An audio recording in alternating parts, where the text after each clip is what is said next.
Oh, hello everyone, and welcome to this week's edition of Between a Pot and a Hard Place. I'm Stephen Colton, And I'm Chris Kirkpatrick. And we and just caught you totally playing with your toys. I did that on purpose. I was like, did that seem too fake? Like, oh, hello there. Let me tell you a story.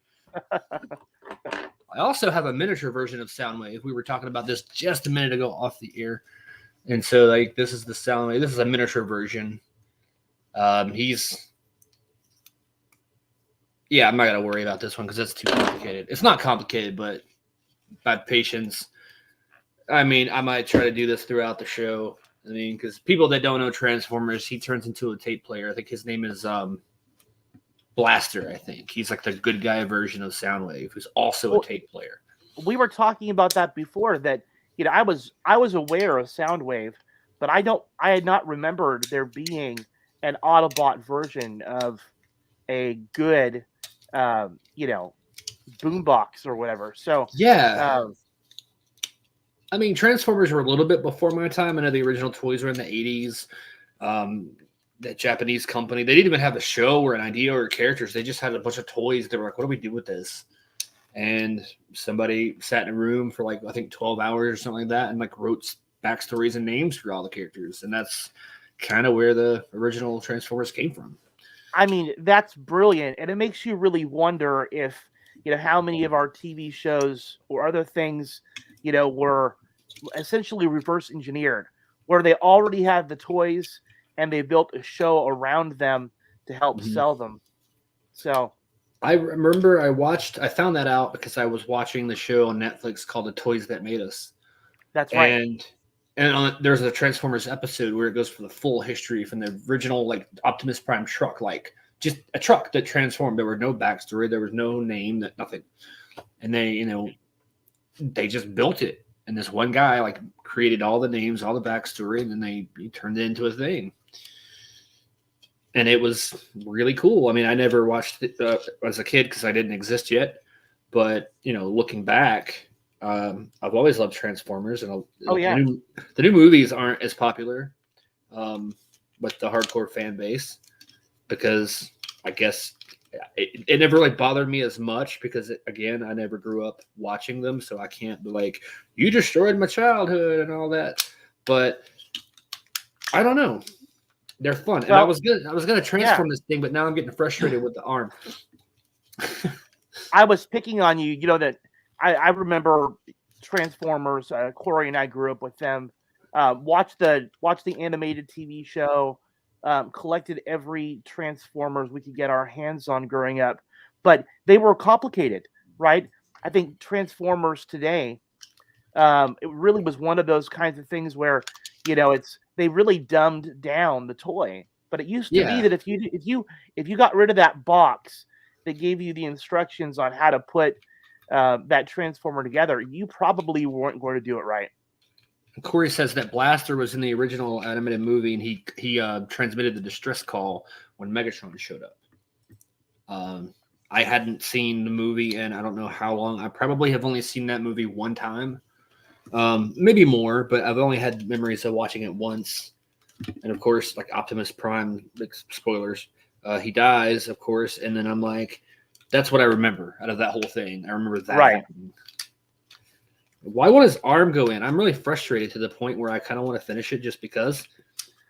I'm like, it's like you're trying to solve a Rubik's Cube over there. It's like some kind of puzzle that you're working on.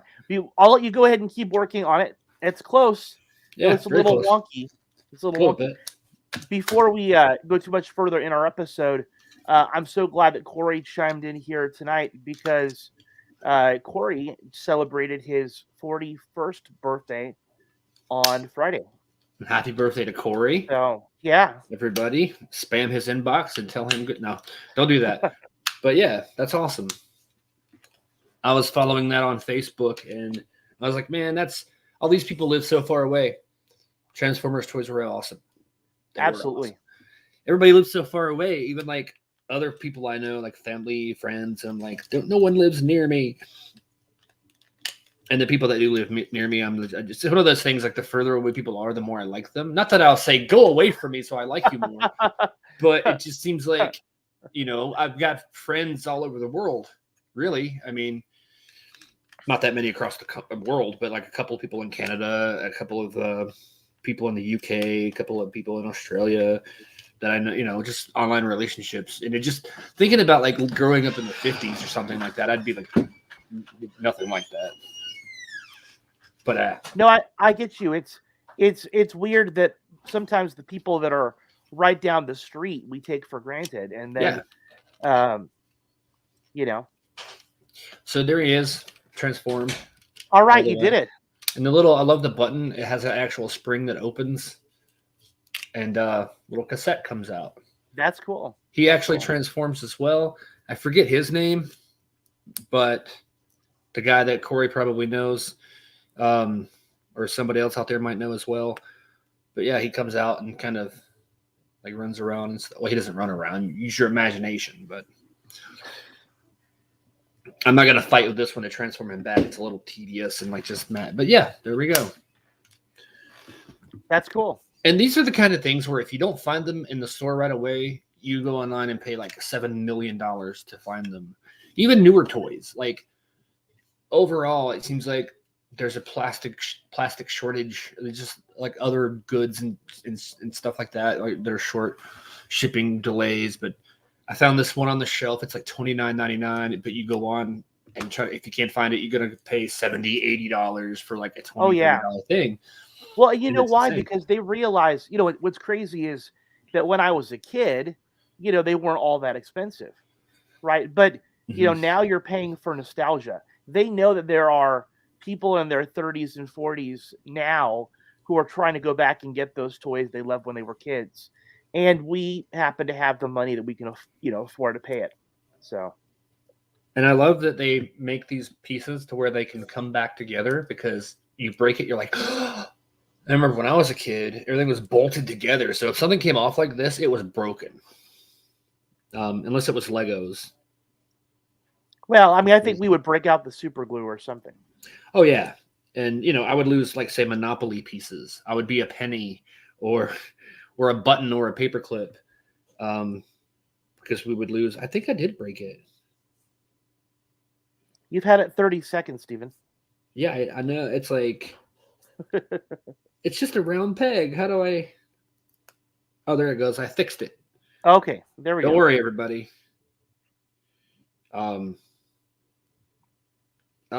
Yeah, you know what? No. Yeah, I'm excited for tonight.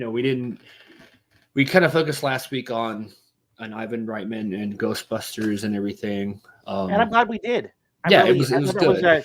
We had a chance to do our really deep dive last week into Ghostbusters 1, 2, and Afterlife, as well as paying tribute to Ivan Reitman. And this week, we saw the return of all of our favorite CW shows.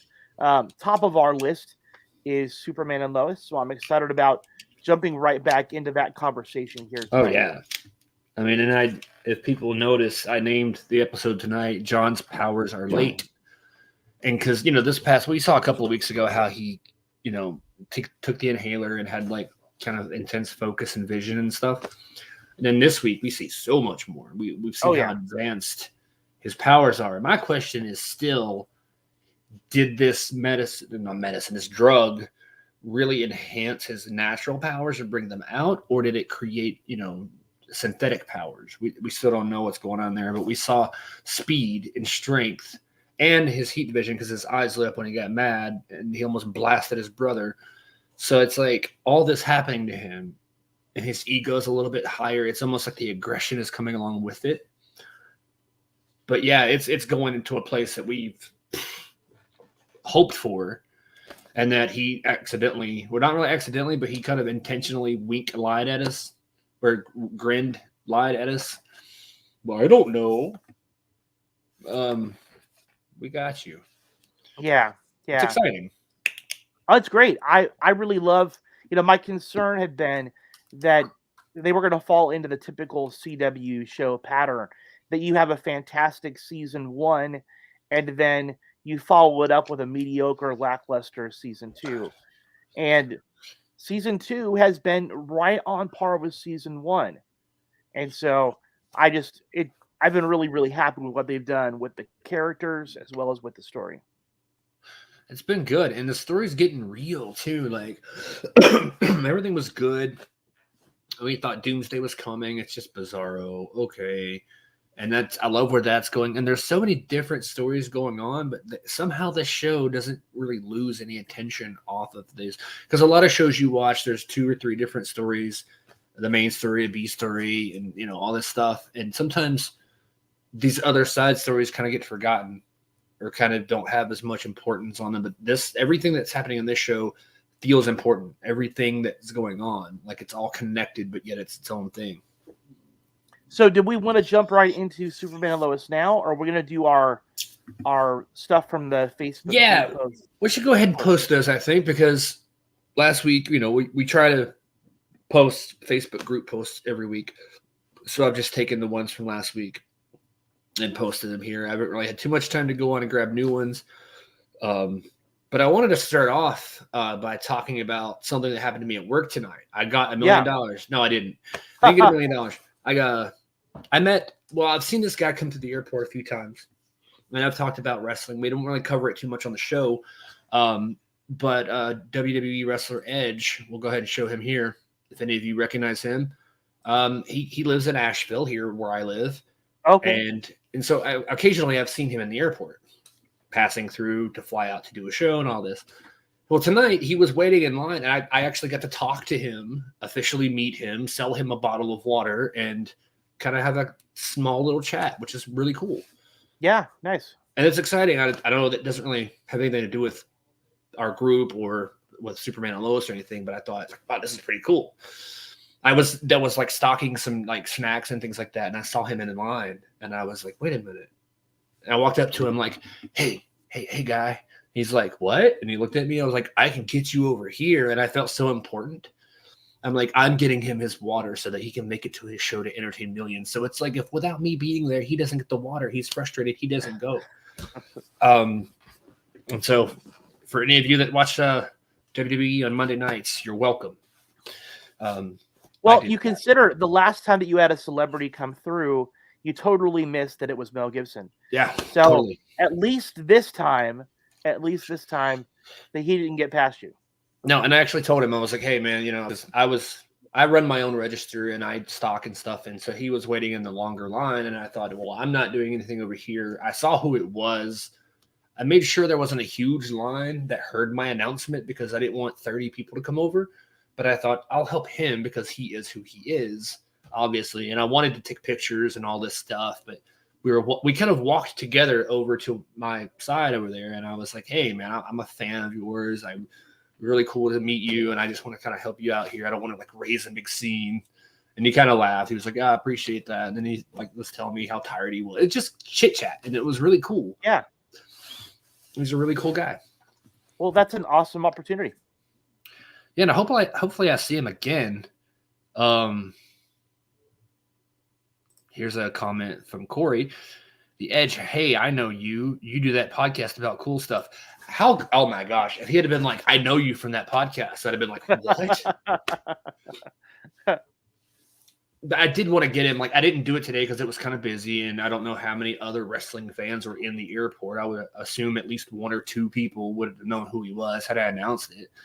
But I always dreamed of, when I first saw him in there, I was like, I'm going to take my phone out, and I'm going to have him go like, this is WWE wrestler Edge, and you're watching Between the Pond and the Hard Place, and put that at the beginning of the show.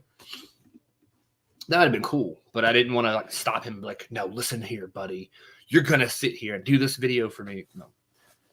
Maybe if I gave him $5, he would have. I happened to meet one of a celebrity that I had been. He was like the front man of a band that I had an opportunity to see in an airport. He had been on our airplane, and then I had talked to him while we were in the terminal.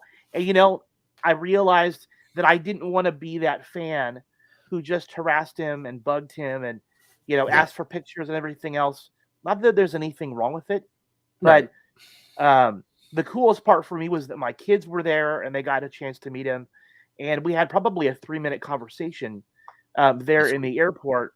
But he had been, the front man of a band called Bitsie Tulloch, and then of another group that's currently still pretty big right now I can't remember the name of the new one, but yeah, kind of a cool thing. And sometimes in your head, you're like, maybe I should ask for an autograph, but in the moment, you totally forget about it. That's kind of how I was when I met Kevin Smith a few years ago. I took a friend with me. I guess it was sort of a date. I bought 2 tickets to see him. He did a show here in town, which he had never been here before. I mean, he might have been here on his own, but he never did a show here. And I mean, people pay $30 or more just to watch Kevin Smith talk for like 2 hours. Just watch him talk. And that's all he does. He's not like a comedian by any means, but he's a cool guy. He's got cool stories. And we met him. We just kind of waited outside the venue after the show for a couple of hours, and he shows up. I was like, "Hey, everybody!" He's such a cool guy. And I saw him. I'm just like, oh, shake his hand, like, thank you, thank you. And I didn't know what to say. Like luckily I did get an autograph. The friend I took, she had, like, I forget what. She had actually, it was a pack of rolling papers, and I was like, okay. She pulled them out of her purse and was like, "Can you sign this for me?" And to him, and he was like, "Yeah, sure." And he signs his name, and then she gives it to me. So I have this thing, and it's in my house now, and I'm like, yay. And I've had that ever since, and I've saved it. Yeah, and cool. It's really cool. Like, the only 2 times I've actually met in person and talked to celebrities, they've both been really great. Mel Gibson didn't say a word. I mean, I've heard stories about him, and he's the only one that hasn't talked. I mean, I don't know. I'm just saying. Not saying he's a bad guy, but all the good guys talked. I mean, this just really isn't a Mel Gibson hating thing. I don't know what I'm doing here. But when you were telling your story about meeting a musician, I thought you were going to say Justin Bieber at first. No. I really thought maybe it was NSYNC, because you're like, hey, guess what? Oh, yeah. My name's Chris Kirkpatrick, too. Yeah. You did like the Spider-Man meme thing, like. Yeah. I should have thought about that and got it, because how cool is that they've actually went out and taken that official picture now of them pointing at each other, and they're using it as promotional material to finally advertise that all 3 guys are in the movie. Well, they even did it in the movie like twice. They did, but then the picture is like really in your face. This is the meme. Like, look, they like, the only thing missing is text that says this is the meme. Right. Right. But it was cool that they did it in the movie, and then they're pretty subtle with it. And then this time they're like, look, here's the meme. And I think it's cool. But they had to do it, right? There was no way they could do the meme with all or the movie with all 3 of them and not have like at least a subtle nod to that. Yeah, they have it. It would have been really cool had they set the scene exactly like the meme, like a truck and a dumpster or whatever it was. If they would have like had that set up and did the same like thing, that would have been amazing. But yeah, getting on to the posts and stuff. This is coming from last week. So we need hashtag Multiverse of Madness, Doctor Strange, Danny DeVito as Wolverine. Now we've seen him as Penguin. He did great as Penguin. He was fantastic as Penguin. I mean, and this is clearly older Wolverine. Yeah, that's yeah. And I think he's got the right height, because Wolverine is supposed to be pretty short anyway, right? So Danny DeVito running around like, come here, I got claws in my hand. Like, I'm not good at impressions, but I do them anyway. Yeah. So, I mean, I can do good impressions, but not ones that anyone's ever heard of. Well, maybe Beavis and Butthead, kind of, and then Hank Hill from King of the Hill. But anything else, I'm just like, you wouldn't know who it is. So I almost died, Michelle posts. I still have not seen Book of Boba Fett, so I need to watch that. You do. If you enjoyed The Mandalorian, right? If you like Grogu, Baby Yoda, you're going to like Book of Boba Fett. Now, see, I have a huge reason, before we go forward with the next couple of pictures, I have a huge reason to invest back in Disney Plus again. Because before I was like, Book of Boba Fett's the only thing really that I haven't seen that's new that I want to watch. Do I really want to? Can I justify paying, the money for Disney just for that one show to be done in like 2 days? Because when I watch something, I binge it until it's done. I don't stop unless I'm sleeping or have to go to work. And sometimes I'm late for work because I'm like, I got to finish this episode. So I recently, which a few days ago, bought a 4K TV. Nice. Got a good deal. It's some people have their preferred brands, but you hear any brand of TV you mention, somebody out there somewhere is going to say that's garbage. So it's like, it's really hard to tell in reviews. Like, this TV is the worst thing ever. And then there's like, for every one of those, there's 10 that say it's the best thing ever. But I got a TCL 43-inch 4K TV, and it was a good deal. It was like $299, whatever. They're getting cheaper. They are.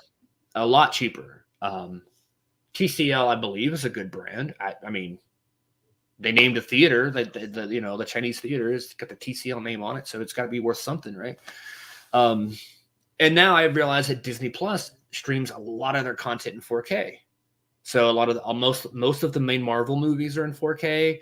A lot of the Disney Plus Marvel series, or not Disney Plus, the Marvel shows. And that's another thing I've heard, that Daredevil and Punisher and all those are coming to Disney They Plus. are. They're being removed from Netflix. Yeah, they're removing them from Netflix and bringing them over to Disney Plus. So all this content on Disney Plus that you're able to stream in 4K.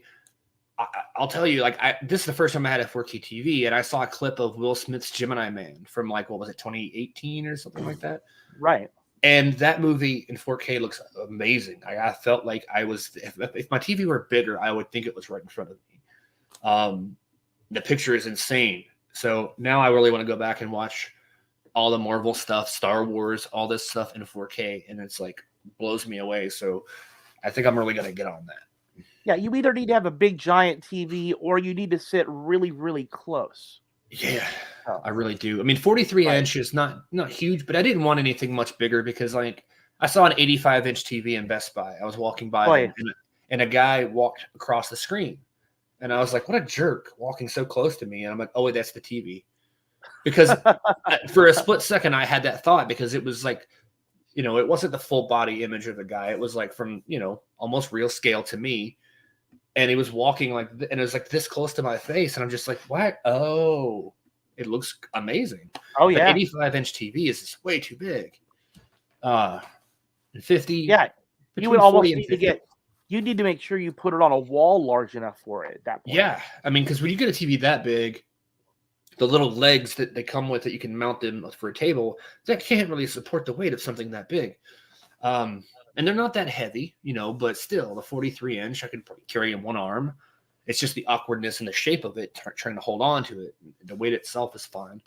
But yeah, it was, I don't know. I broke down and bought it. Tax return season, I got my money back, and I was like, let me spend some things and buy some things for myself. And I now have 3 TVs that I don't even need. I had the old TV, and I bought another TV online from a guy that had a DVD player built into it. And I'm like, I got these 3 TVs. I'm joking about putting one in the bathroom, because that's what everybody needs, like a 43-inch TV in their bathroom. Oh, yeah. Or have you seen the refrigerators that have TVs on them? Like, if standing there in front of your TV or in front of your refrigerator trying to choose what to eat wasn't bad enough, the idea that you're going to put a TV screen on your fridge so you can stand there and watch it, that's crazy. I mean, I could understand that for, like, if you're cooking and you want to stream YouTube on your refrigerator to, like, watch a recipe or something. But that's why we have phones, tablets, laptops, all this other stuff. Do you really need a TV in your refrigerator? I can't imagine anybody going and buying that thing. Now, there's one thing about those that I saw that I thought, okay, that's practical, but then it's like, just open the door. You can put there's like a camera in the refrigerator, or you can create a list of what stuff you have, so you can turn on the screen and look at what you have before you open the door. And it's supposed to minimize on energy consumption, because you're supposed to make up your mind based on the screen before you open the door. But it's like, what you put in there, unless you're really rich and your house manager or whatever you want to call it is the one that went out and bought all the food, and you don't know what they've got and you want to look. But I don't know. It's just, even for that reason, it's the most practical reason, but it still seems pointless. I know.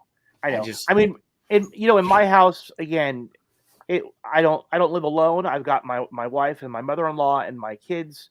And so, yeah, things get moved around and they get used up. And that's true. Sometimes you have no idea what's in there, right? Or you like put something in the very back trying to hide it so that nobody could find it, and you realize that they discovered it. You're like, damn it. I should have hidden it better. Oh, that was my whatever. I was going to say something funny, but I didn't have anything ready. So I was like, I don't know. That was my cup of pudding. Well, that's not bad. That's good. I like pudding. Oh, yeah. We're doing Facebook posts. There we go. Now, again, that's another thing I haven't seen, Peacemaker. I still need to watch Suicide Squad. But yeah, I mean, John Cena I've seen him in a bunch of stuff, and he's got some range. I've seen him in action and I've seen him in comedy, and he's pretty good in both. Like there was a movie on, I think it was Hulu. Yeah, there's a Hulu original, I believe. It's called Vacation Friends. And I know John Cena was one of the main 4 characters. He had a wife, and they meet this other couple, and they go on these crazy antics, on vacation, and it was pretty funny. He's pretty good, and I've heard nothing but good things. I haven't really heard anything bad about him in Peacemaker. So John Cena does a great job with humor. I don't know if he would do so fantastic with a very serious role. That said, Peacemaker takes it a step further. It's much more of a kind of a Deadpool kind of humor, right? Very, very sexual. Lots of cussing. So it's not necessarily a family friendly kind of show, but it does. It is quite over the top. I wouldn't watch the first couple episodes, and I almost gave up on it. Corey came over and said, "Listen, you got to watch it all the way to the end." And so we went and binged it until about like 1 o'clock in the morning. Oh, and wow. Ended up really liking it.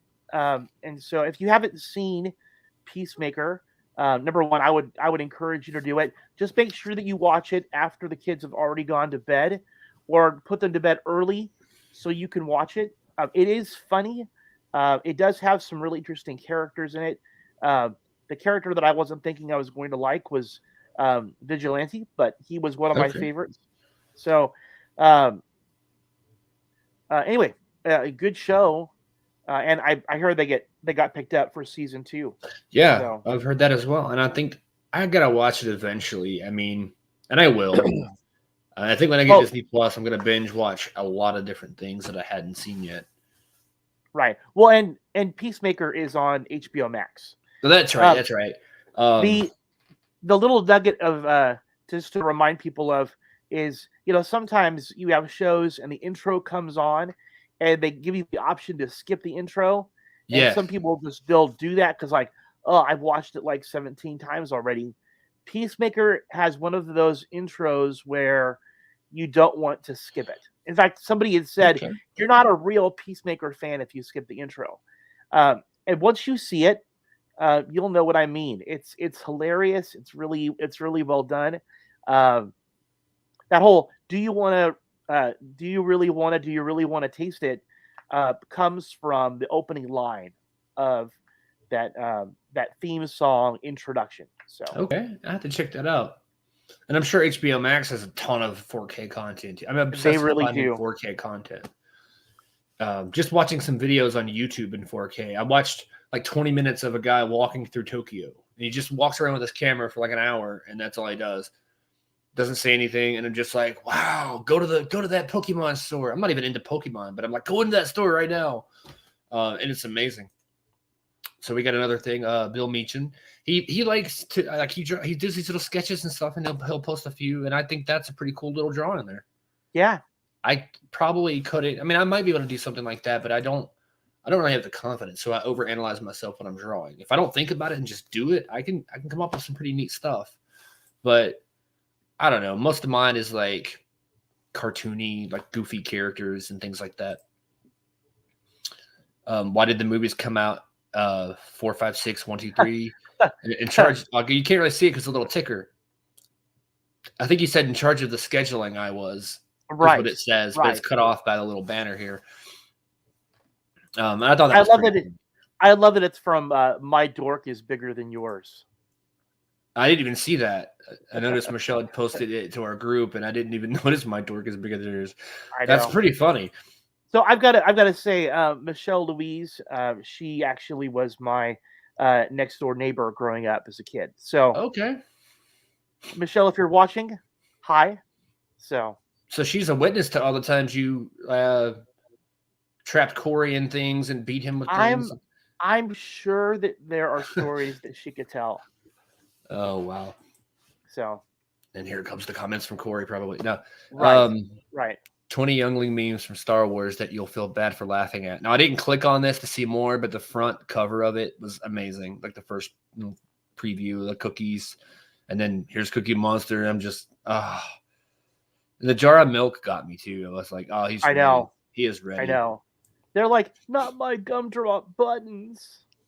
Oh, that would be amazing if they did like Sesame Street crossover with Star Wars and Cookie Monster was a bad guy. This is what I should have saved this for last. I know. Let's save it for last. We'll save it for last. Let me try to scroll this down to the bottom so I don't forget. There we go.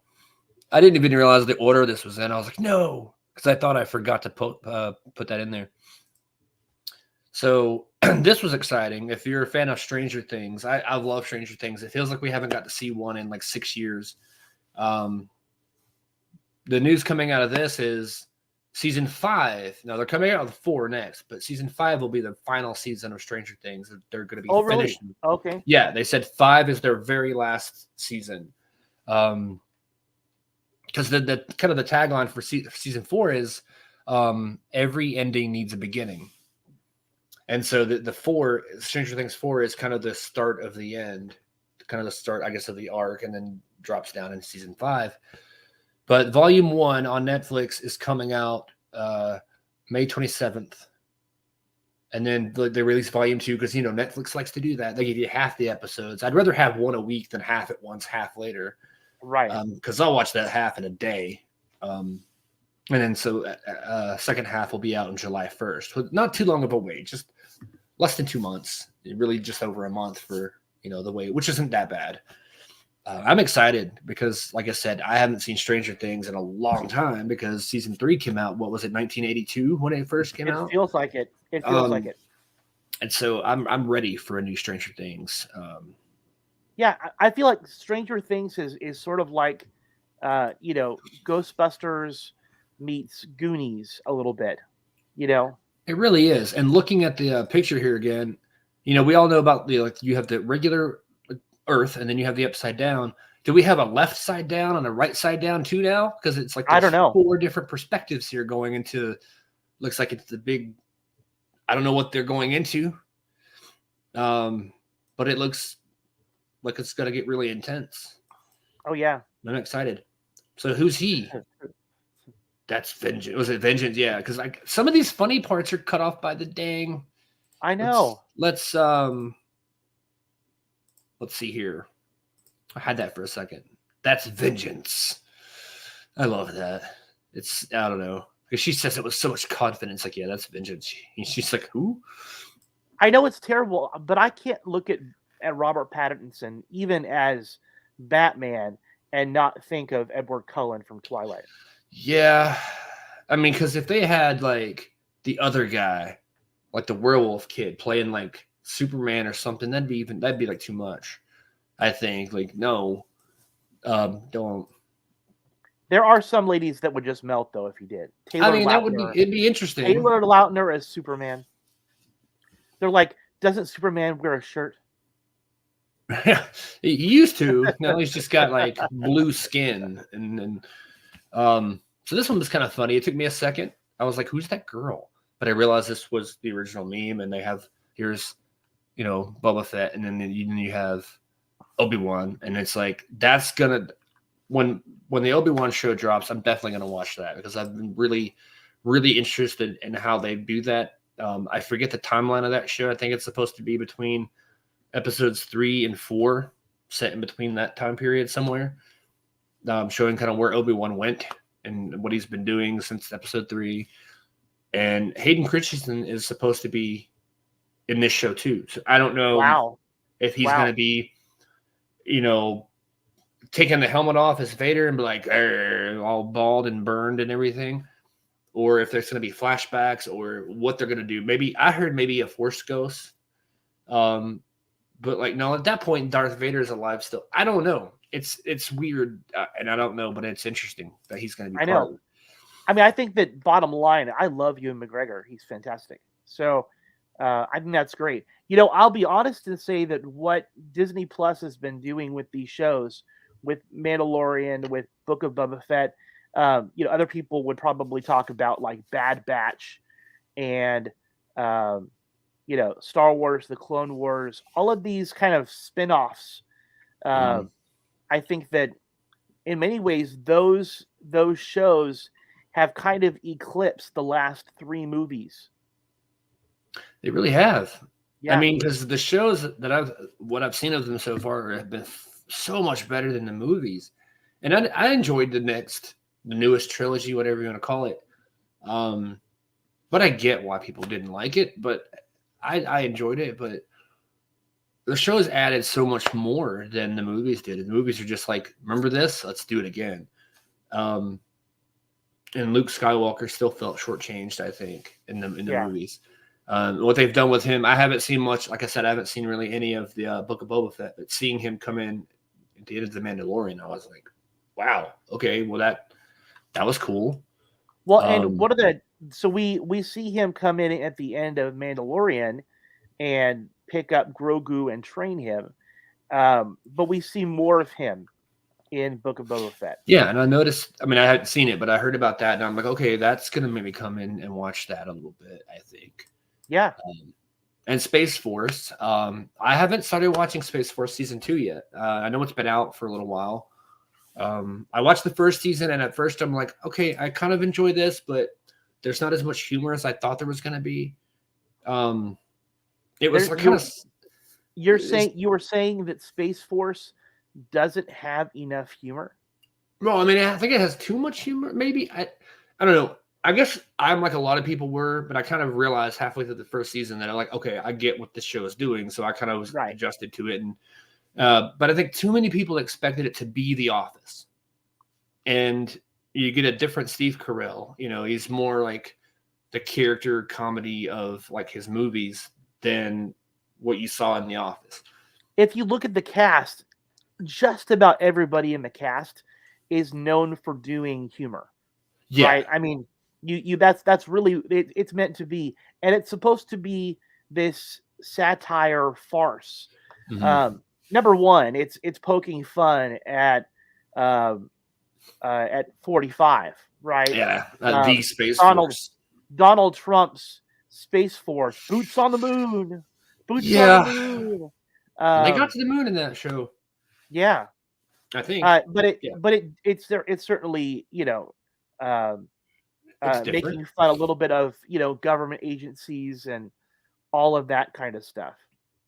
And they don't really show. Well, obviously, like you said, it's poking fun at one particular person in a way, but the branches of government in the show that are featured are equally as kind of dumb and goofy and don't really know what they're doing. Nobody wants Space Force. They're all arguing over it. Like, you take it. No, you take it. No, you take it.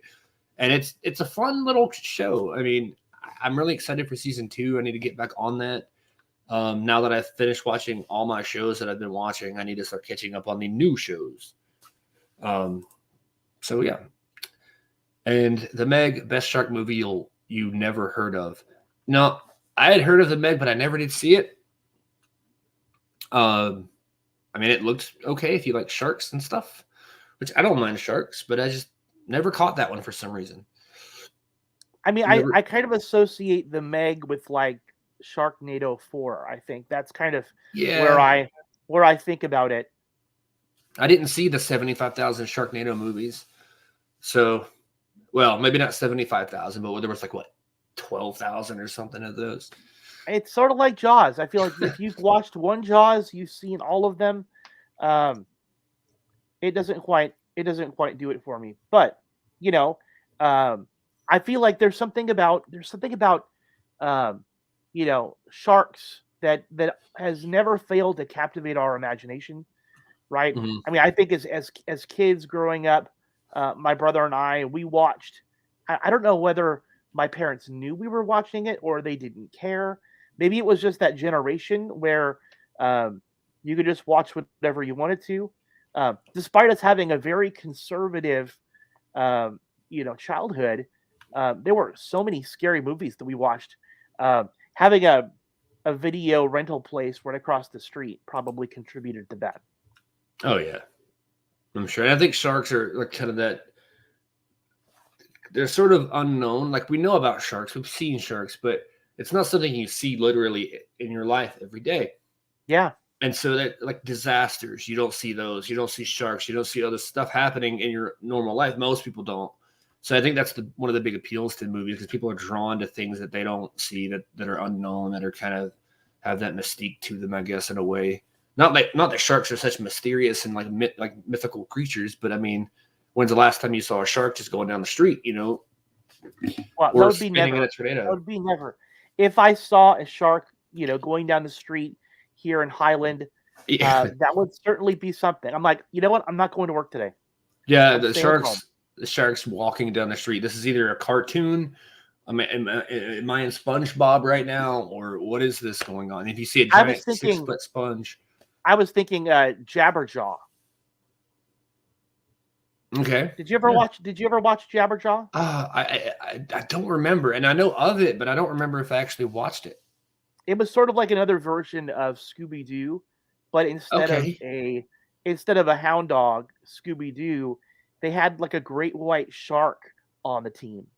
I never understood it. Don't ask me to explain it.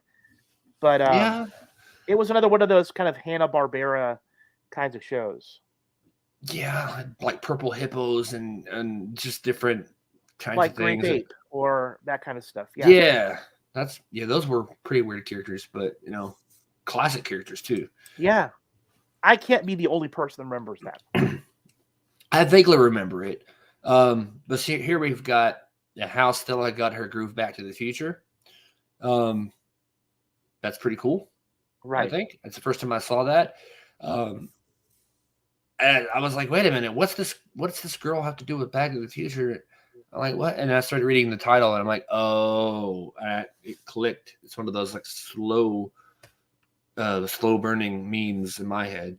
So that tells me you haven't seen how Stella got her groove back. I think I saw it once back when it came out in 1962 or whatever it was. It's not quite that old. Maybe not. It's the 90s, I think, maybe, or no, later than that. I saw it like once when it first came out, and I was like, oh, okay. So I kind of got it once I read the title. It made sense. I was like, oh, I just didn't recognize it at first. I don't know. Yeah, Bully McGuire Staying Alive. I didn't actually. This is a link to a YouTube video, but if you're in the Facebook group, go check that video out because we all know Spider-Man 3. So glad we didn't see this in No Way Home because if like all three of those guys were like this, oh my gosh, would they be all having a dance off with each other and it would just. I kind of feel like that would have been really cool. It kind of would have been cool. I think that we have to give the writers and directors of No Way Home a lot of credit because they could have completely overdone it. Oh, yeah. Right? If it had been complete fan service, most of the movie would have just simply been the three of them interacting and goofing off and all that kind of stuff. The fact that they kind of reeled it in and really kept the storyline really tight, I think that was really important. That said, if I could create like a blooper reel of No Way Home and have the three of them, doing the,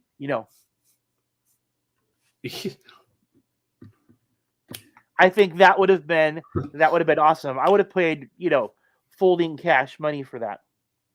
I mean, it would be interesting, and I'd probably watch it, but it would be really weird to see that happening and to see that the context would be would it all be because of the symbiote, or would they just be like, no, let's just dance?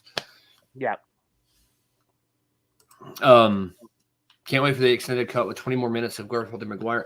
Now, I heard something about that, but I knew there was more that they wanted to do and more that they did do that they had to cut. So I'm excited to see what that is. And I saw a pre-order for it on digital, and I was like, I don't know. I want when I get like the 4K Blu-ray of that, it's going to be like $79 probably.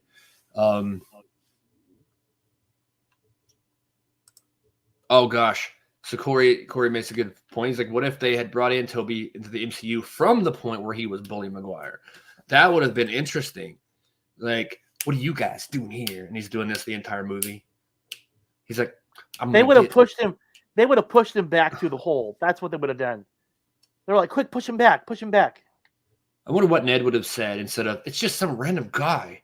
Like, what he would have said, like, this is just some weird guy. Or, I don't know. It's some guy's uncle. Right. I think the truth is there's only so much Bully Maguire we can handle. Yeah. I mean, a whole movie of it, like of this, and then him accidentally slapping MJ, like that was like the moment he just was like, oh gosh, what did I do? That was actually a pretty cool moment. Not that he hit her, but you know, the realization of like, this is stupid. Nobody likes this dancing. Let's kick this off. Then one more post. This was a fun little exchange. Our good friend Chris Pierre Domenico was posting on his page or from their Dork Daily page, and there was these people kind of just going off on Kevin Smith, and he proves that, you know, this guy was never really been a Kevin Smith fan because he didn't get a movie reference. I'm not going to read off the whole thing, but he's kind of talking trash, and he's like, whatever you say, Magnolia fan. And that was one of the names of the internet trolls that was named in Jay and Silent Bob Strike Back. It was like, this guy's a Magnolia fan. And then at the end of the movie, they go to beat all these people up that were talking bad about him. But I just thought that was kind of funny because I don't know. You know, I know we've talked a little bit in the past about the hate that Kevin Smith has received, particularly for his role in Masters of the Universe. You know, and partly I feel like, you know, Smith has wielded that to his advantage. I don't think I would have gone out and watched Masters of the Universe had it not gotten the hate that it had. Right? I went and watched it because I wanted it to go and, you know, see what all the fuss was about, and wound up really enjoying it. I think that sometimes, you know, I've heard a politician once say that there is no such thing as bad publicity, right? Ultimately, your name gets out and people are talking. It's what you do with it that really kind of matters. Yeah, and you really can push that into something else. And people just are so centered in on him. And it's like, I don't get it. So it's fun to see people, like, I don't go and instigate this myself, but seeing someone else kind of like, not really put them in their place, but kind of like call them out on. Basically, I think some people just want to hate because that's the popular thing to do. Like, oh, everybody else is doing it, I got to join it in. And they don't really know what they're saying. So it's like when you can prove them wrong, that's like, I'm one of the biggest Kevin Smith fans, but I hate him now because of this. Like, you weren't a huge fan. You don't even get the most simple of references. So like, well, and I also think whether we like it or not, people are out there trying to get likes. They're trying to get retweets, and like it or not, people, if a negative review gets people riled up and angry and responding, and I see people doing that. It's like clickbait.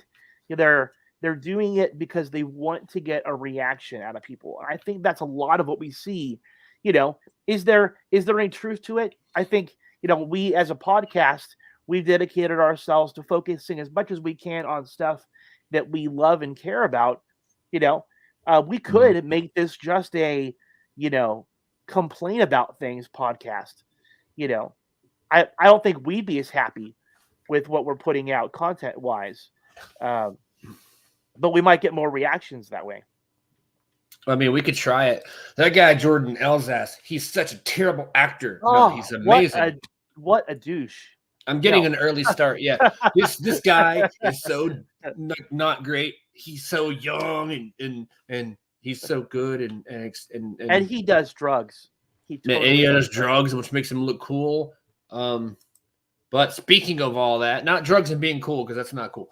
But drugs are this was something that you posted, and it shows, because I've seen these set photos too, and this is coming from Canada Graphs, and Canada Graphs is a photographer in Canada. Kind of a cool name for Canada Graphs. I believe, I don't know where he's based out of, but he goes over to Vancouver a lot to photograph shows, and he does a lot on the Flash, like most of the CW shows. And I've seen his photos quite a bit. The YouTube channel of Pagey. Pagey likes to talk about the Flash and all these other guys. I haven't watched his videos in a while, but he always shows Canadagraph photos. So I know these are legitimate. And so that's exciting. We can see Jonathan Kent in the comics with the red pants, the black jacket, and the Superboy shirt. And, we see an image of him, and then we see him with Superman, and it's like, this is amazing. I don't know exactly when these photos were taken. If it's recent, then this probably won't be till maybe towards the end of the season. But that's really cool. So I've got to say this first and foremost. If you look at the S on Jonathan's chest, it looks like it's kind of melting, right? Like sort it's of an imperfect S. I don't know whether it's spray painted or if it's supposed to look like it's bleeding or there's something like a ruined quality about it. You know what I mean? It sort of does seem that way, yeah. I mean, I don't know if it's just like the picture quality or whatever, but here's what I'm thinking, and I'm hoping that I'm wrong. But we already know that the introduction of Bizarro hasn't quite been the way that we thought, right? We know that there's this Bizarro universe that where there's the opposite of them there, right? My guess in all of this is that this version of Superboy, Jonathan Kent, is the Bizarro version. I mean, it's possible. I'm looking at his face, and unless this is just like behind the scenes without effects, because Bizarro has like the kind of destroyed face and everything, and this version of Jonathan Kent doesn't seem to have that. But again, that could just be, before the CGI is applied. Who knows? I don't know if I'll agree with that or not. I don't think it is, but it could be. That's one way to look at it. I think it's just going to be, I don't know. I don't think he'll keep, if it is really Jonathan and not a Bizarro Jonathan, then I don't think that his powers will stay. I think they'll go away at some point because like Jordan Elsass was clear. He's like, I don't want my character to have powers. You better not or I'll quit. He didn't say that, but you could see it in his eyes. Just like we could see in his eyes that he was lying to us. I know. I know we talk about our interview with Jordan Elsass. Number one, because it was such a cool moment. And I look forward to inviting him back on the show after the conclusion of season 2, which he's already agreed to do. Yes. But that moment where we asked him about Jonathan getting powers, and I realized the challenge that actors have in not being able to say everything maybe they'd like to, but it was so obvious that he wanted to go and confess that he knew that in some way, shape, or form his character was going to get powers, and he had to totally try to lie through his teeth. But it was like you could just really tell. Yeah. Especially when he, I think you brought it up and you were like, even if you knew, I know you couldn't tell us. He was like, no, I couldn't tell you. And he was like shaking his head, like almost like, I know everything and I can't say. Yeah. He was totally lying to us, but that's cool. I'm glad he didn't go, well, you know what? Jonathan does get powers. He starts taking this weird inhaler thing and then he starts enhancing his abilities and slowly he gets too overconfident and starts fighting his brother. What if he told us all of that? Number one, he would have been recast for season 2 probably. And or he would have just disappeared and they would have just said, oh, well, he merged back with the other one. I know. So I've got to say I'm a little bit disappointed. As excited as I am the fact that that Jonathan finally has powers. And I felt really bad for him because it seems like he keeps getting the short end of the stick, first with his dad and then on the football team. And then, even with Grandpa, now he's he's like the water boy now. He's like, go get some water. He really is. And so, you know, I think it's been a really clever move on the part of the writers to create this desire inside of him to prove himself. Mhm. So he has when when he finally gets the opportunity to take this inhaler drug made from that X kryptonite, he jumps at the chance. Who wouldn't want to improve themselves and maybe finally be able to show his dad that he's worthy, just like his brother is? Yeah, and he But I'm actually thinks he's better. He says it like, "I'm better than you." Yeah. Well, and I think that one of the interesting things here, they could have automatically jumped to the, drugs are bad shtick, which I think we all Yeah. know is coming. They're going to have Oh, yeah. that Saturday morning special where we're all going to learn about the dangers of drug use, right? Mhm. But this is sort of the kind of the highlight reel part of it where, right now it's allowed him to shine on the football field. It's allowed him to kind of stand toe to toe with his naturally superpowered brother and have a moment to brag. Which, by the way, wasn't that an awesome moment, right? Oh, man. That Grandpa Lane has come by to train Jordan, and and Jordan's doing okay. He's punching the bags and everything else, and he's learning control. And they weren't really giving Jonathan a whole lot of attention, and he goes No. and takes the inhaler, and he comes back in, and he's like, I don't think he's ever going to learn until he and I go one on one. And that was kind of the moment we had already seen the change in him with his improved vision. Mhm. We did. Now we see the change in him with his increased speed. And his strength too. They're going, and then all of a sudden he lands hits on Jordan, and he's like, "What are you doing? What are you doing?" And he finally like knocks him to the ground, and then he's like, "Whoa!" Grandpa's like, "Enough, enough." He's like, "Yeah." I forget what they said exactly, but at the end of it, he still kind of storms off, and he's like, "Maybe you're just training the wrong kid." And it's like, wait a minute, what did he just say? I was like, okay, this is getting intense. This is getting Yeah, interesting. And then, later we see him get angry and his eyes light up red, which is a good point because what you said a minute ago with the whole connection to Bizarro, when Clark first, didn't know who it was or what it was, he did the same thing, these anger outbursts. And so he's showing the kind of same kind of signs.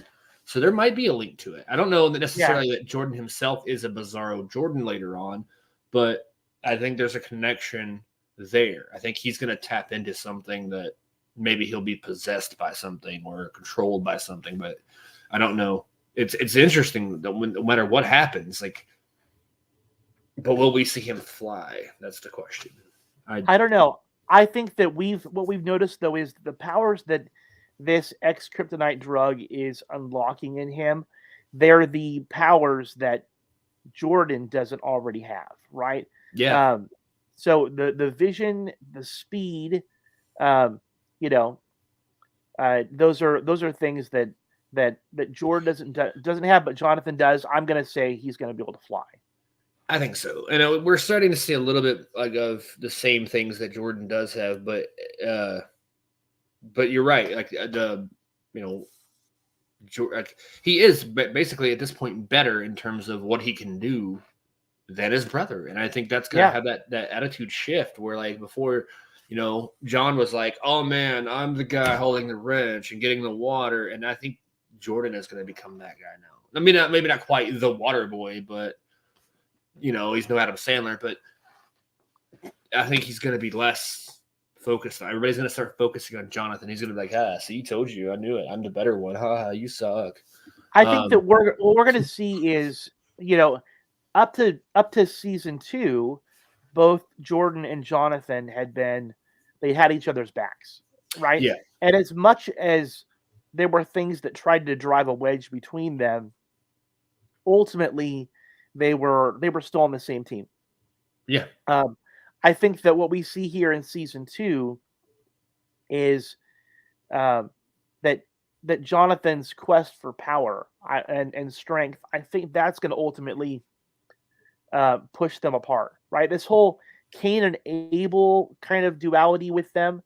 Not that I think that they're going to end up, killing each other, but I do think that it's going to end up creating a bit of a wedge there in the Oh yeah, family. And definitely. there's a lot of division in this season. Have you noticed that? I mean, I feel Yeah. like that is that not just with Jonathan and Jordan, which again I'm excited to see how that whole thing works, but with what we saw between Kyle and Lana, Yeah. with the Cushing family at this point has completely exploded, and I wonder if they're going to survive at this point. Number one, I think I had got to a point where I didn't like Kyle very much last season. Yeah. Number one, I love Erik Valdez. Erik Oh Valdez gosh, plays he's Kyle amazing. Cushing. He's a great actor. He plays music. In fact, the music that's played in one of the barbecue episodes is actually his music Oh, that's cool. that he does. So he's really, really good. But sometimes they make his character to be a real jerk. Yeah, And like the story going right now is just wow. I know. And No, talk about like the absolute worst timing. I'm not Hispanic, but I know the importance of the quinceañera. And yeah. I joke with my kids when they were growing. We live in Southern California. Lots of kids get quinceañeras, but white people, don't do that. But I had said, well, you can have a sweet 16, or we can have a quinceañera. But it's a quinceañera is not just a sweet 16, right? No, it's for different. for white people, the sweet 16 is just you have your girlfriends over and it's just a big party celebrating being 16. For a Hispanic family, though, the quinceañera is almost like practice for your wedding day, right? You are being announced to the world that you're a woman. That's kind of the idea. It's also it is. It's also a celebration of family. And so this was an occasion that was supposed to be about the love she has for her mom and for her dad. The idea that she was going to reclaim her family's last name of Cortez. Yeah, Right? and that was an interesting story too, because I think at that point I kind of knew they were Hispanic, but I didn't really connect the dots in my head until they started doing all this today. Not today, but like when it aired, I was like, wait a minute, I kind of forgot they were Hispanic. I mean, you don't really pay attention to it, and then the whole Cortez thing, I was like, wait, what? Right. But yeah. Well, I was like, Cushing is not a Hispanic last name. No. That said, I know yeah. plenty of people. I know plenty of people who have, a Hispanic sounding last name who aren't. One of my good friends, he married a woman from Taiwan. He's got a Hispanic last name, doesn't speak Spanish, doesn't look Hispanic. Their son looks Asian, but he's going to have a Hispanic last name. So you never know. You never know. It's true. But anyway, I thought that was neat. I had always thought it was interesting, the diversity that we find in Smallville. Having spent time in rural communities, you don't often find a lot of people of color or differing racial backgrounds. And the fact that they decided to go and tackle that here in this episode, that the grandparents had changed their name from Cortez to Cushing just to hide the fact that they were, not Americans, right? Yeah, I mean, and like I said, I hadn't really fully realized that, and I'm glad they did kind of dive into that storyline or that backstory really, because I kind of knew they were Hispanic, but like you said, like Cushing, like that's like a Jamaican guy being named Pete Jones or something. Like, it didn't make any sense to me. But I'm glad they're really developing that and going somewhere with that. But what that scene led to, and that whole event, wow. Because, I know. like one of the last episodes that aired, we saw Kyle go to the bar and see this woman, and I'm like, no. And then we don't really know what happened until now. I was like, that schmuck. And I think there were moments last season where we're like, that's really possible that he could. And then we have these sweet moments where he's making pancakes with the kids, and and you think, oh, they're kind of patching things up, but everything's great. And of course, that girl, that lady wants him, and she comes to, like, how jacked up is that? She comes to the quinceanera, and she's like, I just want to be with you. And of course, that's the moment that Sarah and Jordan overhear, and it's right before the father-daughter dance. Yeah, so messed up too. Because in the beginning, season 1, I think it was, he was never there for her and everything, and then he made up, like you said, all these sweet things, and you thought, okay, here's a bad guy, but he's not really bad. He's a good guy after all. Hiding this big secret from everybody, not even the audience realizes until boom, it happens, and you're sitting there like none of that stuff even matters anymore. What a dirtbag! How bad! You're like heartbroken as just watching the show. Yeah, like no, because you were really rooting for him. Like you went from disliking him to kind of pulling for the guy. Now you're like, how dare you? I know. Kyle has always been what I would say complicated, and I like that they made him an interesting, creative, round kind of character. At the same time, I'm like, dude, you really have stepped in it. And I think that, he had really screwed up with his daughter, and I feel like they were just coming to a place where they had a relationship again. Yeah. And I don't know how they're going to end up, getting past it. I don't think they do. No, I think that it's going to be, I think this is sort of like the nail in the coffin for them. I did find that moment though, Lana finds out about it, and and Sarah wants to end call the whole thing off. Doesn't want to continue. Yes. Just wants to go home and go to bed. She does. And Lana's like, no, dry your tears. Let's go back in there. Mm-hmm. We can deal with this afterwards. Part of me was like, wow, that's kind of teaching. This is all about learning how to grow up and deal with life. That you would agree that sometimes lousy crap happens, and you just have to keep putting one foot in front of the other.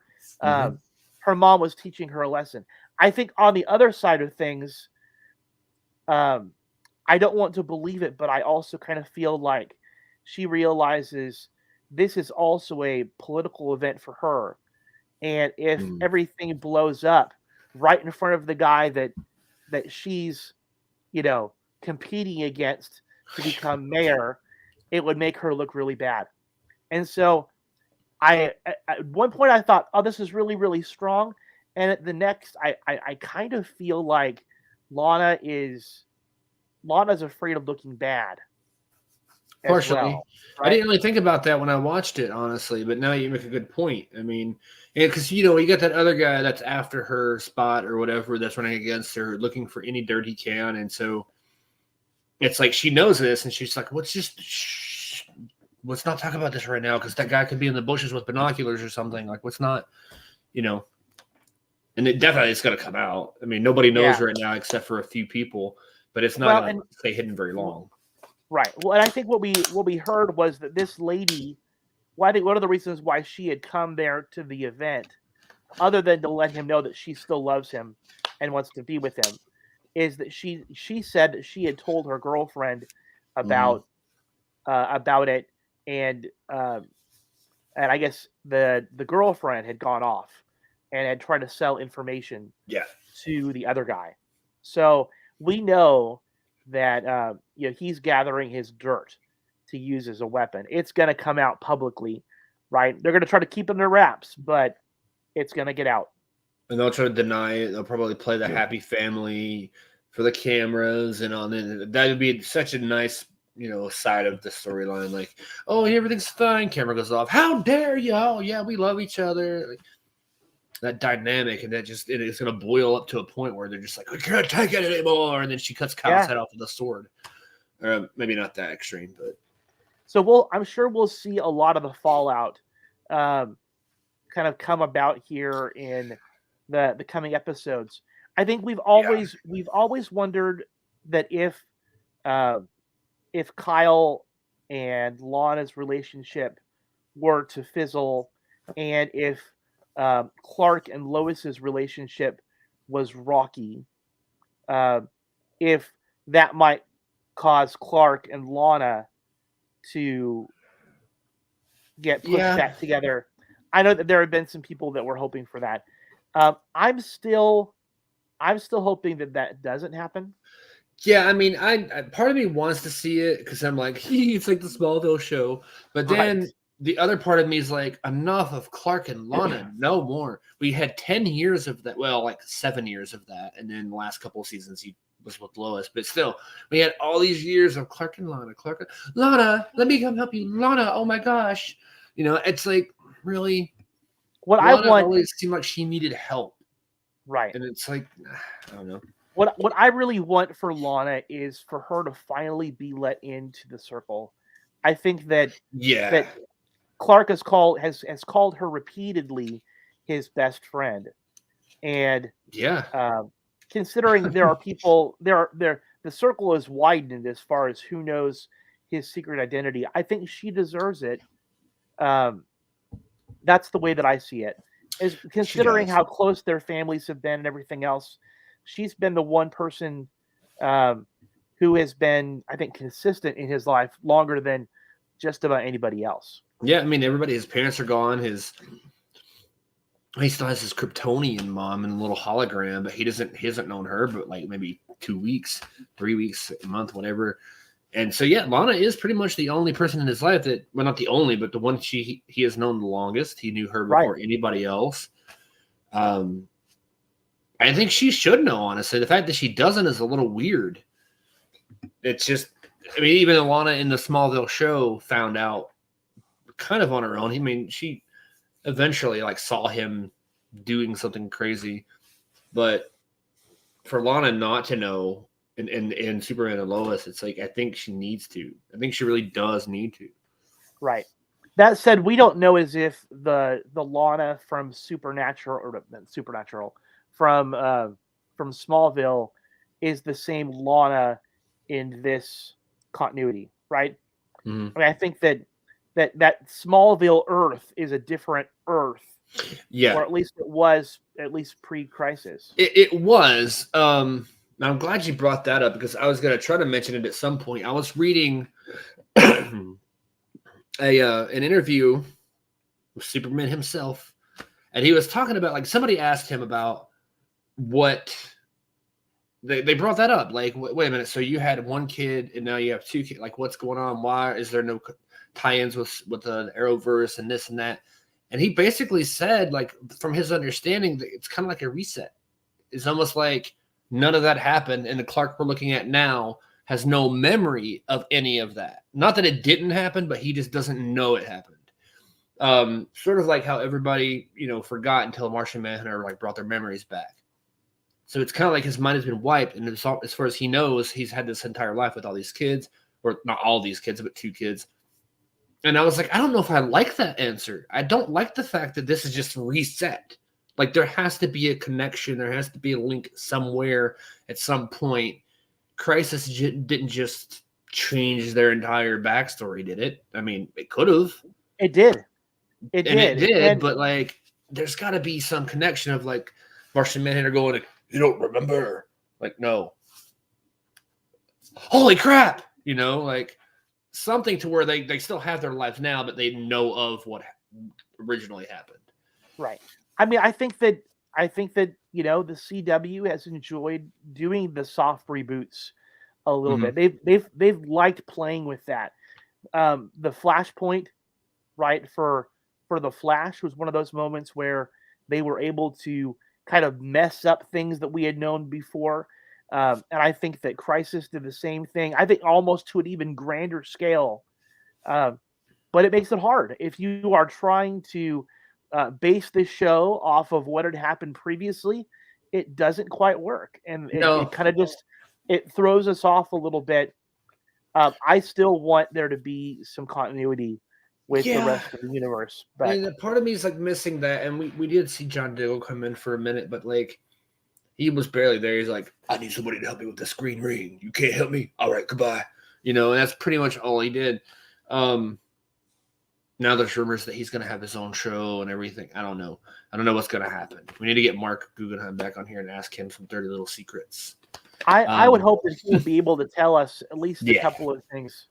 So I know we've got 15 minutes left, and I want to make sure we get a chance to go ahead and talk about. There's at least 2 other sub stories that are going on that happened in the last episode. I feel like we need to first talk about Ali Alstrom.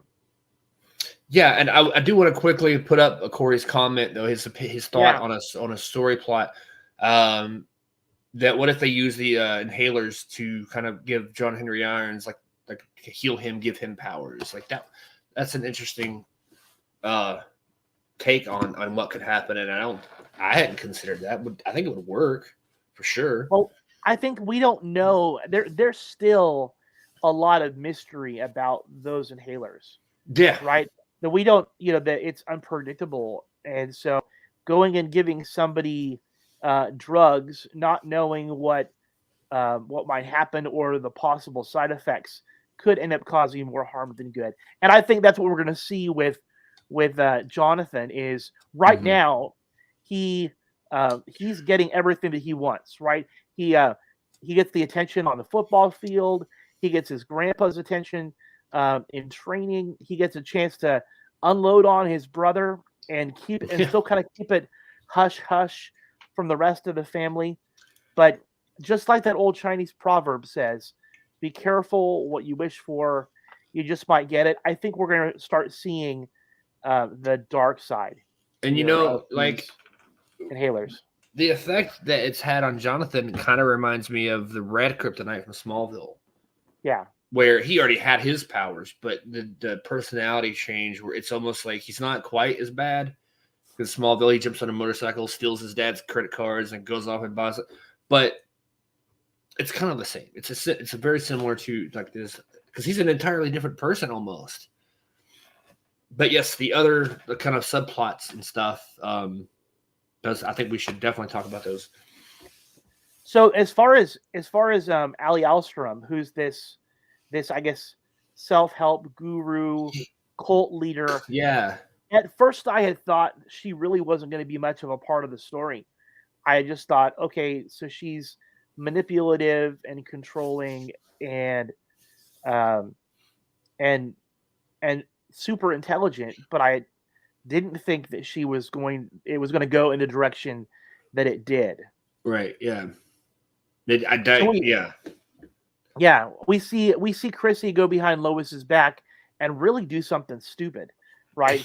She meets with Ali all by herself and underestimates her. I think a lot of people do. They underestimate Ali Alstrom and I doubt this was the first time that she had put something in their drink to make them fall asleep, right? That was kind of crazy. I mean, gosh, I don't know what to compare that to, honestly. But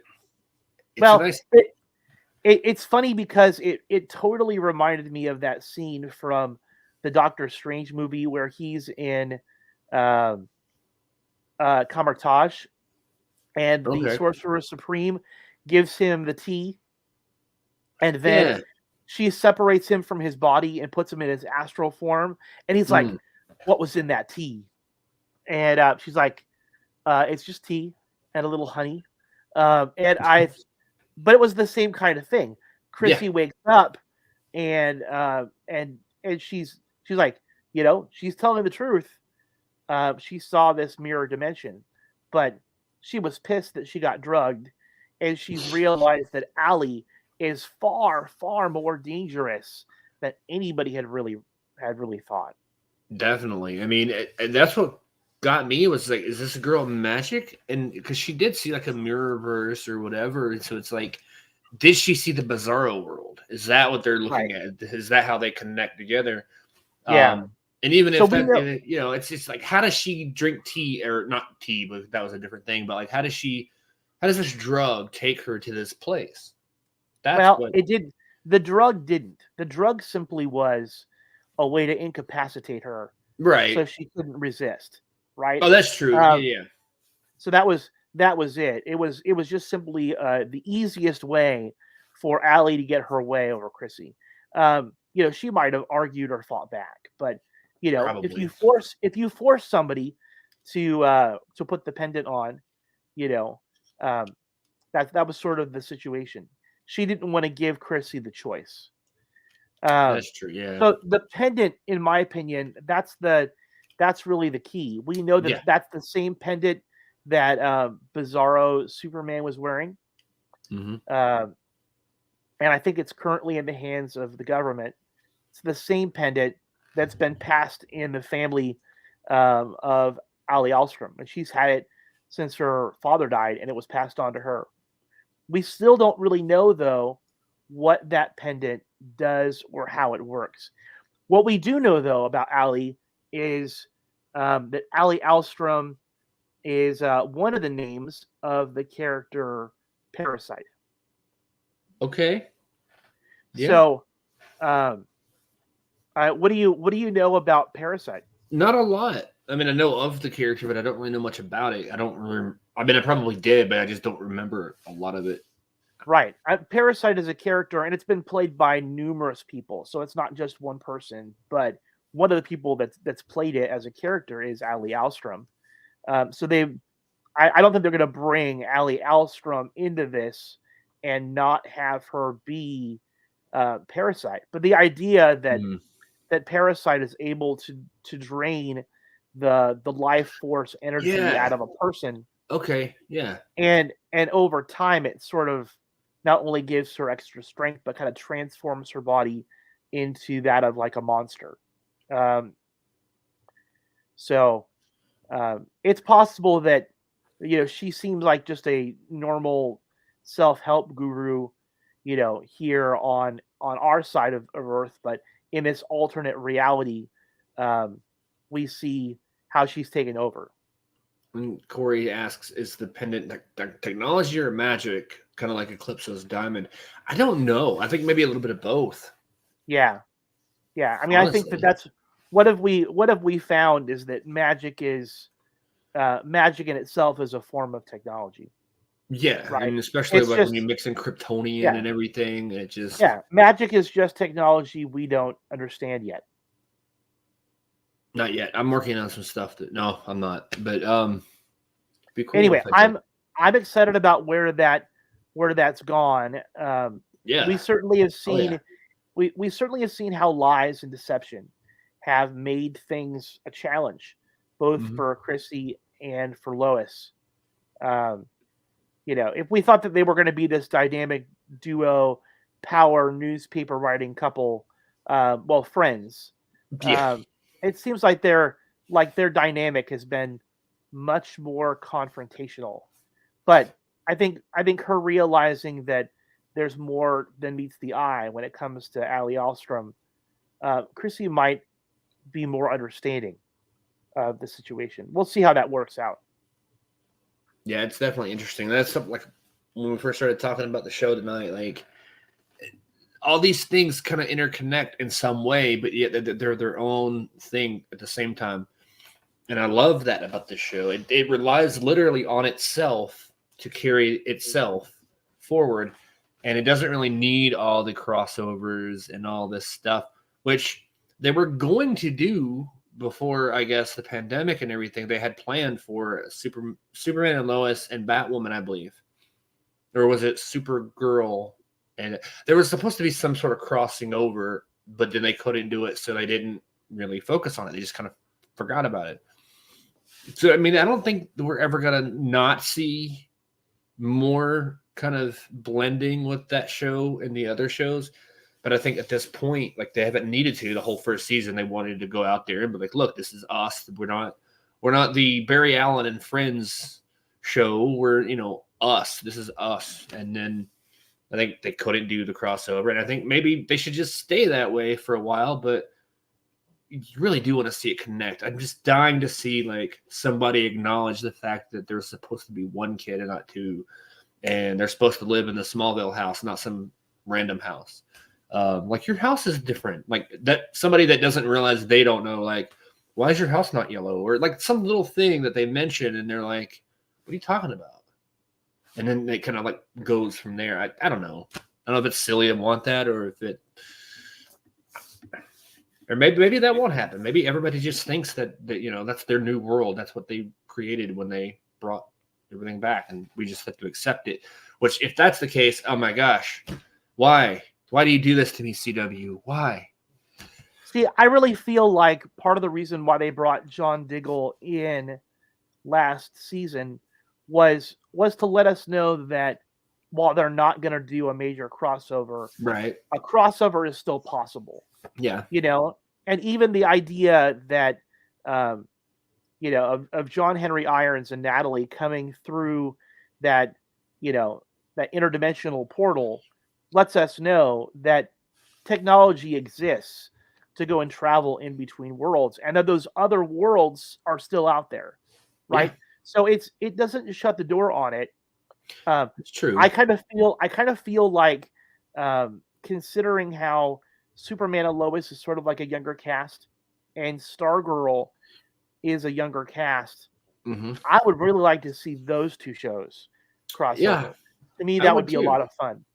And I want to see kind of Stargirl go back over to Flash, since the whole thing with Jay Garrick, and it's like he's the same Jay Garrick, but I'm kind of changing my opinion, like not really opinion, but my like thoughts. Like when we first heard about it, I'm like, yeah, it's the same one, and now they're like, yeah, it's the same one. I'm like, oh man, like why am I going back? Because how do they connect it? Because it creates anything that creates like a weird time loop in my head. I don't like it. Right. Because I still go back and forth with Savitar. I know. It's the same problem, right? That they're playing games with us, and sometimes time travel is used to explain things that you just can't explain. And I think that is one of those challenges. I want more information, and they're just not giving it to us yet. Yeah, and then Corey's like Jay Garrick appearing on Superman and Lois, like that would be amazing. I would be good with that. Like just have like, I'm here, Superman, or something like that. He's like, who are you? Would he know who it is? I mean, like how much of his life and his mind, his memory has been rewritten? That's what I want to know. That's what's kind of gotten me so just, I don't know, tense about it. Because we know he remembers John Diggle. Everybody remembers him. So if they remember that part of it, like how much do they remember? Do they remember Oliver? Did Oliver ever like meet them in this new reality? Because he was dead before. Like, how does that all work? Like, see, it's what's the opposite of yata? Right. Taya. I mean Taya. I hope I didn't just say like I love to eat dogs or something like. Oh, that would be terrible. That would be. Yeah. All right. Last thing we need to talk about before we leave, we didn't talk about the epic Superman, Bizarro Superman SmackDown. Yeah, that big fight, like that was insane. It was great. It was great. Yeah, I mean, and we hear Bizarro speak for the first time, and he's speaking in reverse. And they're in the air at this point, like in the middle of fighting, just like punching back and forth. I don't know why I'm animating a punch. You know what the punches are. But yeah, they're fighting back and forth in the air, and then he hears him speak like, "Oh, it's like, what is that, Jabba the Hutt? Like, what is he saying?" And then we realize it's like Zatanna. Yeah, it's like Zatanna. Yeah, okay, Zatanna, who does all of her spells backwards. To me, that's what it sounded like a little bit. The idea that they could translate, and you find out that this Bizarro Superman is not a monster, that he is a soldier. We kind of realize that he's not as bad, perhaps, though he still killed a lot of people, but not as bad maybe as we thought he was. Because we looking at comic books and animations and all these different versions of Bizarro, he's always been a really evil dude. Yeah. And this one doesn't seem, when he's actually able to have, like you said, have his speech translated, it's like, I'm trying to save my home, or like something like that. It's just like, holy crap. Right. Though you still wonder why did he go and kill two of those super team members and almost killed Tag? Yeah. If you're the good guy, why would you be so quick to kill people? That's the question that I've got.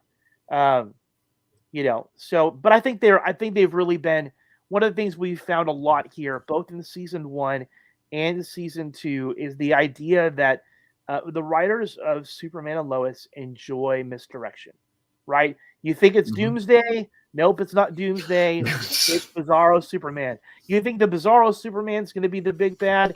No, it's really Ali Alstrom as Parasite. They enjoy playing with our expectations, and they do it really, really well. And I think it's because they're really clever about how they do it. I don't mind it, but it is that classic, misdirection thing. And that makes me wonder too, with Superman and Lois, because you went into the Flash for the last couple of years has kind of had two different, like calling them graphic novel 1 and 2. They break the season into halves, basically. They do have like a lingering overall story, but then they have the 2 separate halves where there's like a big bad 1, big bad 2, where they kind of. So I wonder if Superman and Lois will start doing something like that. Because I don't know. I like that format, but then I also like the long, journey from point A to point B, not point A to point B to point C to point.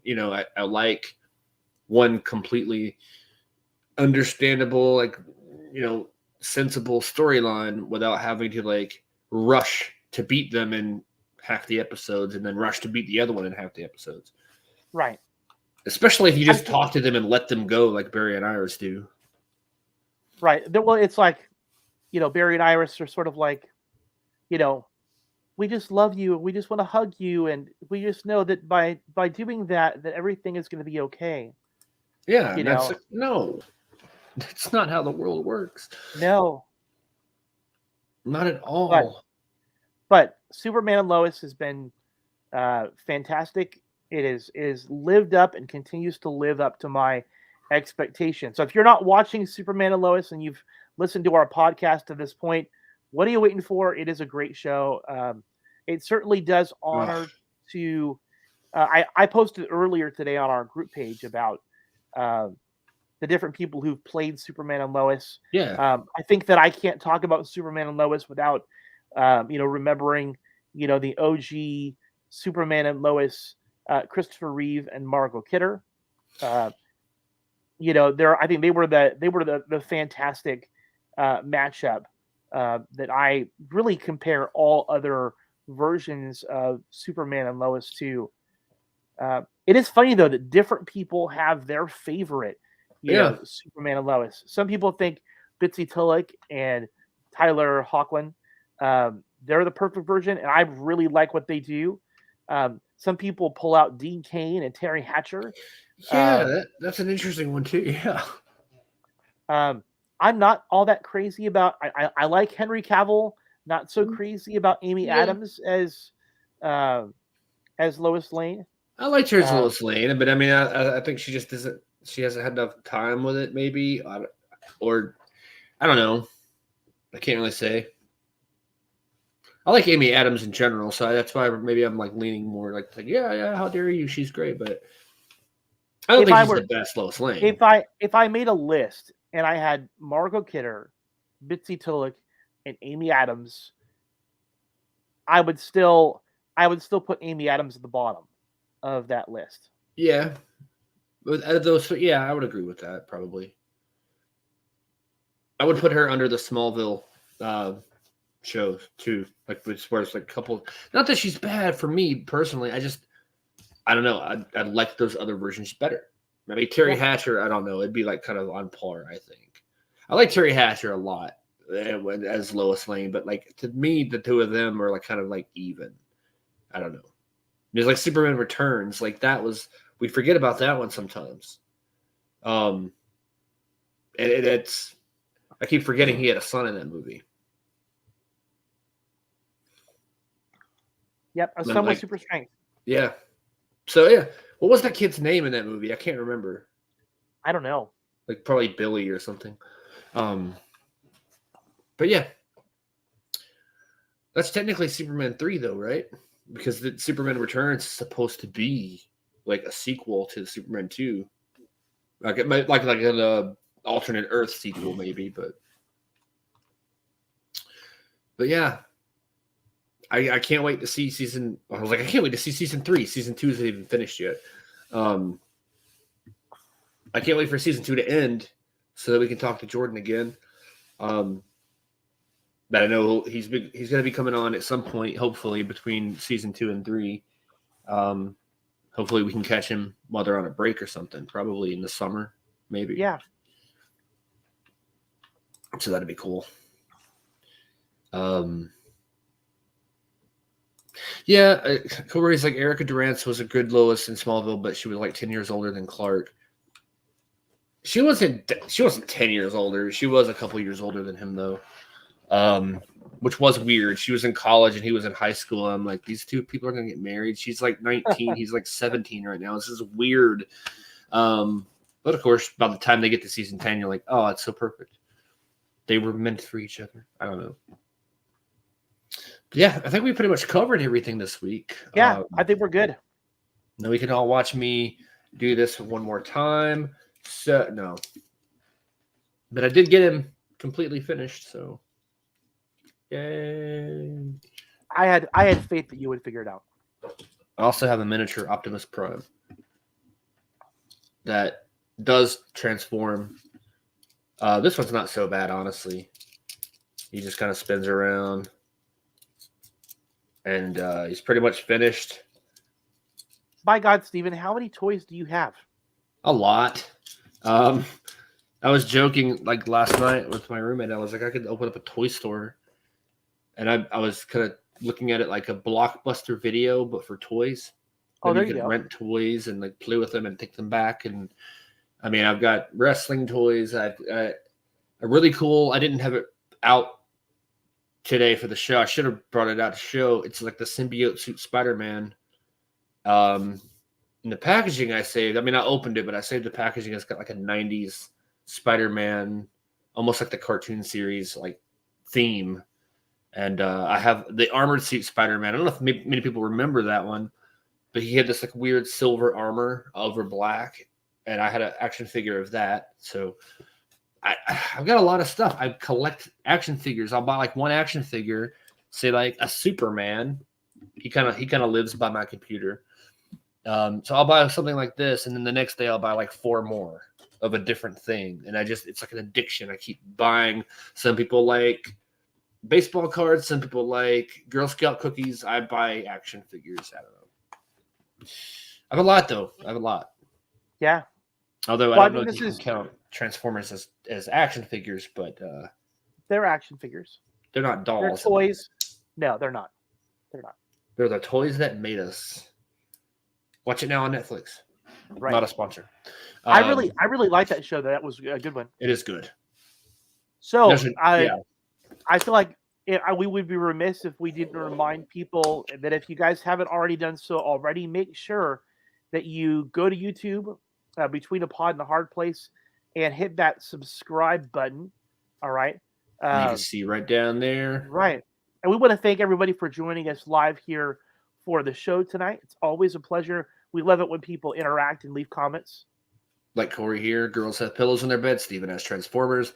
I do, and I kind of wake up late at the night. I gotta fluff my Transformers and lay down. Right. It's they need to have one that transforms into a pillow. That So the question is, Steven, does the girlfriend like superheroes? I mean, I'm not necessarily dating anyone, but I do have a friend that we've went a couple of times, and she'd come over and she would see them all, and she was like, "Oh, you're such a dork," but didn't hate it. You know what I mean? Didn't hate it. Like, I guess as long as she doesn't hate it, then that's fine. We might have to make like an intervention. You're like, you can't go and date somebody that hates superheroes. I mean, yeah, you can't, because like that's. I don't know why I keep showing that. I think this is the closest one I have. I'm just like, right. I don't want to reach for that. I will tell you what. I knew my wife was a keeper. I can have a total geek conversation with my wife, and my wife will make like, superhero references. That's same awesome. thing with my kids. I'm like, all right, she's a keeper. So definitely. Until she's like, "Oh, I don't like superheroes anymore." You're like, "What? What? Get out!" Them's fighting words. Oh gosh! And then just see All Corey right. running and hiding behind a couch, like, "Help us!" Like calling out for help. Help! That's the part of the show where I get goofy. So we're gonna go ahead and stop. Thanks for tuning in again. Watch for the thingy at the bottom. You know what to do.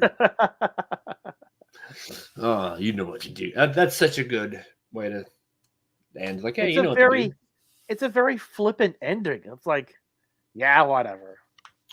I mean, yeah, I don't. Now I have to correct it. I'm like, oh, well. I feel like all great reporters, podcasters, they need to have like a saying they have at the end. It's like Walter Cronkite was like, and that's the way the cookie crumbles, right?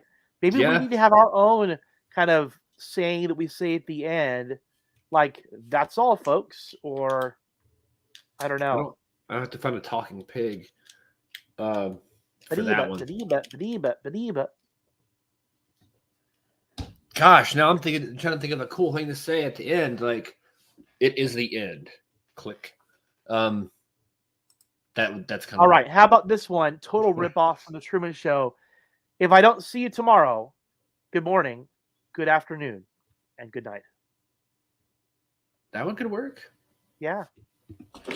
Or as Optimus Prime would say, roll out. I don't know. With great power comes great responsibility. 4 hours later. And that's the end of the show. No. I don't know. There's got to be a good one out there. So if you have any suggestions, anybody, go ahead and feel free to leave comments. You had me at hello. Yeah. I mean, you had me at goodbye, which is the case I hear a lot, like, aw. But yeah, let us know. Tweet us, post on the Facebook group. Let us know if you have ideas for our send-off. Maybe we can pick one and then use it. Because we need one. Just don't make it till we're like, Steven has too many toys. Where I'll sit and make Optimus Prime dance for 4 hours. Right. Well, his head's there. That's a way to lose all of our subscribers right there is sexy Optimus Prime dance. The thingy at the bottom. Wow, I didn't think about that, how it sounded until I read that on the screen. Wow. Don't follow the thingy. Don't reach for the thingy at the bottom. No, that's not. Yeah, we'll figure it out. Right. We'll let you make that decision for yourselves, guys. The thingy at the top. No, that's bad too. Yeah. But yeah, thanks everybody for watching and everything. Right. Do all the subscribing thing, and we'll see you all next week. And I don't know when the Flash comes back, but it's sometime in March. It might be before next week. I don't know if it's March 6th or 5th or whatever single-digit day it falls on. We will need to find out, but I know it's going to be on a Wednesday instead of on a Tuesday. They moved to Wednesdays. Yeah. I guess Tuesdays are pretty tied up right now. With Superman and Lois, Naomi, and Legends. I don't remember what night Legends comes on. I just watch it on replay later. Yeah, I mean, Batwoman and Legends are Wednesday. Okay, Batwoman and Legends. So I guess Legends will be done, and then Flash takes over Legends, I think is what's happening, yeah. There we go. All right, so everybody, thanks again. We'll see you next week right here. I was gonna say right here on, but it's broadcasting on multiple platforms. So Facebook, YouTube, check us out, and have a good week. All right. Have a good night. Right. You too. Take See ya. care. Adios.